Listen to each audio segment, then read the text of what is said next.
सभी बच्चों को नमस्कार। आपका अपना यूट्यूब चैनल LKM मीना पे सभी का स्वागत है। तो प्यारे बच्चों, आज की वर्कशीट हमारी शिक्षा निदेशालय की तरफ से दी जाने वाली वर्कशीट संख्या हमारी 29 और ये कक्षा 8 की वर्कशीट है और विषय हमारा विज्ञान। यहाँ पे सभी बच्चे अपना नाम लिखेंगे, यहाँ पे अपने कक्षा अध्यापक का नाम लिखेंगे। आज की तारीख हमारी 29/1/2021 और दिन हमारा शुक्रवार का है। तो प्यारे बच्चों, आज की वर्कशीट बेहद आसान है, तो सभी बच्चे वीडियो को अंत तक देखकर इसे अच्छे से समझने का प्रयास करेंगे। तो अब तक हम जनन के बारे में, जनन प्रक्रम के बारे में ही हम पढ़ते आ रहे हैं। तो अब हम पढ़ेंगे कि जंतुओं में जनन किस प्रकार हो रहा है, तो उसके बारे में हमें पढ़ना है। तो हम सभी जानते हैं कि हम और हमारे भाई बहनों के कुछ लक्षण अपनी माता या अपने पिता से मिलते हैं। ऐसा क्यों होता है, इसको जानने के लिए हम निषेचन प्रक्रिया को समझते हैं कि भाई हमारे ही माता पिता की, भाई हम कहते हैं ना, भाई किसी की शक्ल देख के कह देते हैं ये तो उसका बच्चा है, ये फलाने का है, इसके मम्मी पापा वो हैं, ये उसका बच्चा है, कहते हैं ना ये हम। तो ये क्यों होता है, इस निषेचन प्रक्रिया को हम समझते हैं। तो बेटा देखो, यहाँ पे निषेचन प्रक्रिया हमें समझनी है कि नर युग्मक शुक्राणु और मादा युग्मक अंडाणु, भाई ये दो मुख्य भाग होते हैं, नर और मादा। कि नर का तो क्या होता है बेटा, शुक्राणु होता है, और मादा का क्या होता है बेटा, अंडाणु। तो ये नर का शुक्राणु और मादा का अंडाणु के संलयन, मतलब इनके साथ एक साथ ये क्रिया का जब करते हैं तो इस संलयन की क्रिया को ही हम निषेचन कहते हैं। कि नर युग्मक का तो शुक्राणु और मादा युग्मक का अंडाणु, ये दोनों एक साथ जब क्रिया करते हैं तो इसी प्रक्रिया को हम निषेचन कहते हैं। निषेचन दो प्रकार का होता है, एक आंतरिक और एक बाह्य निषेचन। ठीक है बेटा। तो यहाँ पे देखो, ये नर युग्मक का ये शुक्राणु दे रखा है, तो ये शुक्राणु क्या करते हैं ना, ये मादा युग्मक का जो अंडाणु होते हैं तो उससे ये क्रिया करते हैं, तब जाके बच्चा भ्रूण पैदा बनता है। ठीक है ना बेटा। तो आगे हम देखेंगे पहला आंतरिक निषेचन। यह निषेचन प्रक्रिया नर युग्मक और मादा युग्मक का संलयन मादा शरीर के अंदर होता है। कि जब नर और मादा का, जब ये नर का शुक्राणु और मादा का अंडाणु जब एक साथ ये क्रिया करते हैं तो ये मादा शरीर के क्या होता है, जो मादा शरीर है तो उस शरीर के अंदर होता है, इसे हम आंतरिक निषेचन कहते हैं। उदाहरण के लिए देखो, मनुष्य, इसमें कौन कौन से आते हैं वो जीव जंतु, कि मनुष्य है, गाय है, बिल्ली है, कुत्ता है, मुर्गी। तो इन सब में जो मनुष्य और इनकी जो भी अपोजिट मादा है, तो उन सब के ये कहाँ होता है बेटा, ये पेट में होता है। मतलब पेट में तो अंडाणु होते हैं, तो उन सब के शरीर के अंदर होता है, तब जाके भ्रूण पैदा होता है। और बाह्य निषेचन क्या होता है, वह निषेचन क्रिया जिसमें नर युग्मक एवं मादा युग्मक का संलयन मादा शरीर के बाहर होता है। क्या होता है, मादा शरीर के बाहर होता है। तो वो कौन सा होता है, जैसे मादा शरीर के बाहर कैसे होता है, जिनके अंडे बनते हैं, जिनके बाहर आपने देखा होगा मेंढक है, मछली है, टोंड है, और भी कई हैं। तो इन सब का कहाँ होता है बेटा, इन सब का बाहर होता है। तो उनका हम याद रख लेने, इनके उदाहरण दो दो तीन तीन उदाहरण हमें याद रख लेने, क्योंकि ये परीक्षा में पूछता है बेटा कि आंतरिक निषेचन के कोई दो उदाहरण बताओ, आंतरिक निषेचन होता क्या है। तो आपको इन दोनों को अच्छे से रीड कर लेना है। ओके बेटा, कि आंतरिक और बाह्य निषेचन। आगे आगे है बेटा इस प्रक्रम में कि जब नर, आगे इसका कलर चेंज कर देते हैं, ठीक है। नर और मादा एक साथ पानी में आते तो मादा मादा सैकड़ों अंडे देती है। बेटा कितने यहाँ पे लिख रहा हुआ है, ये सैकड़ों अंडे देती है, जो कि एक जैली परत से एक साथ सुरक्षित रहते हैं। एक जैली परत होती है, उससे क्या बेटा ये सुरक्षित रहते हैं। देखो यहाँ पे ये दिखा रखे बहुत सारे सैकड़ों अंडे देती है ये मादा। ठीक है। और ये क्या करता है नर, ये अपने शुक्राणु छोड़ता है, ये भी अपने क्या इस पानी में शुक्राणु छोड़ता है, और ये अंडाणु देती हुई मादा। तो ये अंडाणु यहाँ पे दे रही है, ठीक है ना, ये दे रही है ना, ये दिखा रही है। तो ये सब अंडाणु है और ये शुक्राणु है। ठीक है। ये मछला है और ये मछली है, तो आप इस तरह इसको समझेंगे। ठीक है। जैसे ही मादा अंडा देती है तो उसी समय नर उन पर शुक्राणु छोड़ देता है।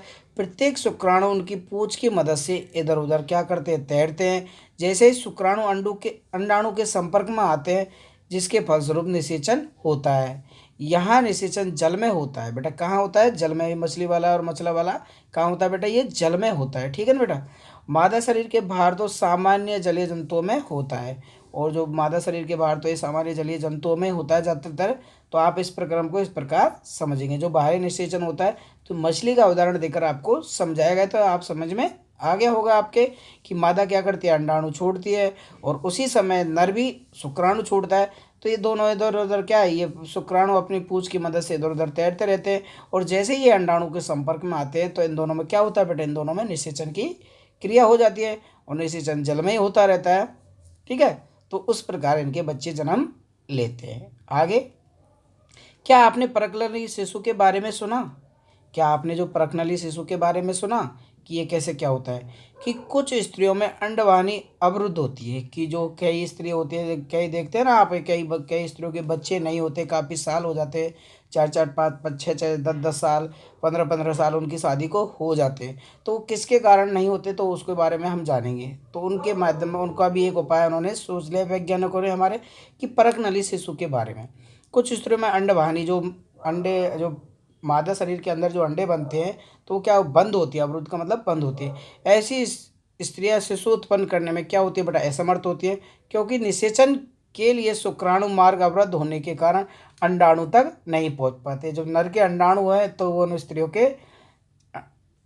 के जो नर के शुक्राणु है उन स्त्रियों के अंडाणु तक नहीं वो पहुंच पाते, क्योंकि मार्ग उनका क्या है बेटा, बंद है, अंडाणु नहीं पहुंच पाते।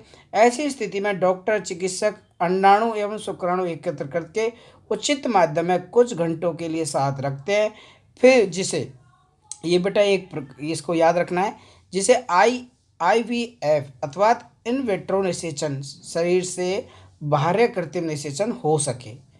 अगर निषेचन हो जाता है तो युग्मनज को लगभग 1 सप्ताह तक विकसित किया जा सकता है, जिसके पश्चात माता के गर्भाशय में स्थापित किया जाता है।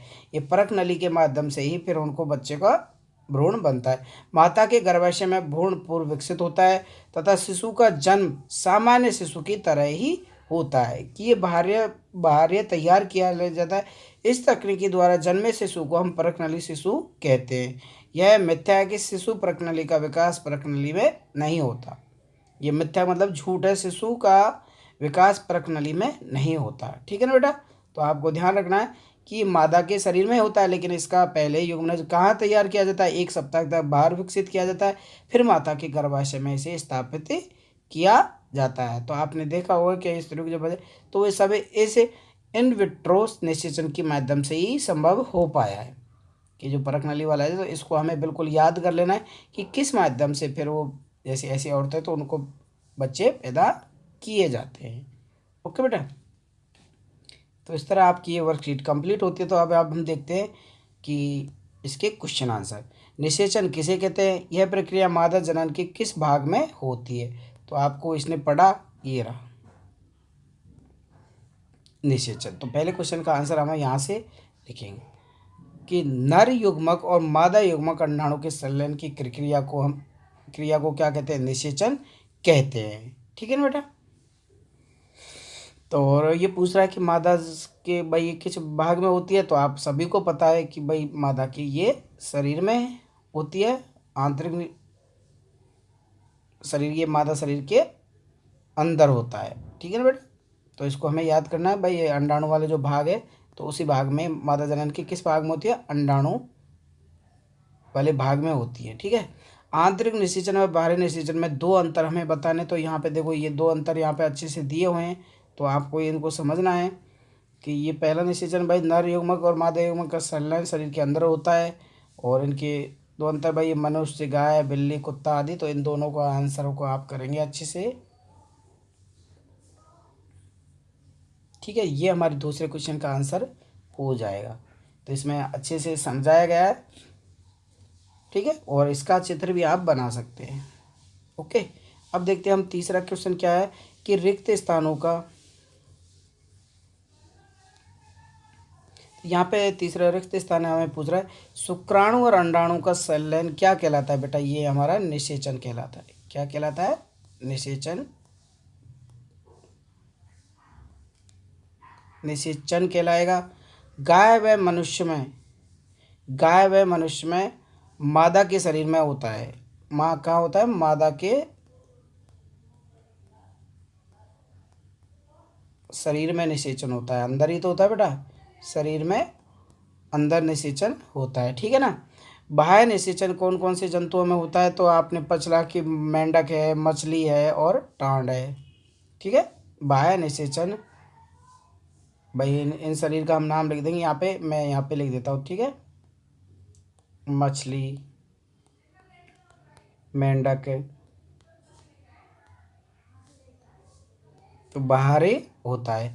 आईवीएफ का पूरा नाम क्या है? तो आईवीएफ का नाम आपने यहाँ पे पढ़ा ही रहा, इन विट्रो निषेचन। तो ये हम चौथे क्वेश्चन में लिख देंगे, आईवीएफ का पूरा नाम है इन विट्रो निषेचन, इन विट्रो निषेचन, ठीक है बेटा। तो इस तरह हमारी ये वर्कशीट कंप्लीट होती है। तो सभी प्यारे बच्चे अच्छे से इसे कॉपी में नोट करेंगे और अपने टीचर से चेक करवाएंगे। ओके बेटा, वीडियो को लाइक और चैनल को सब्सक्राइब करना ना भूलें। Thank you.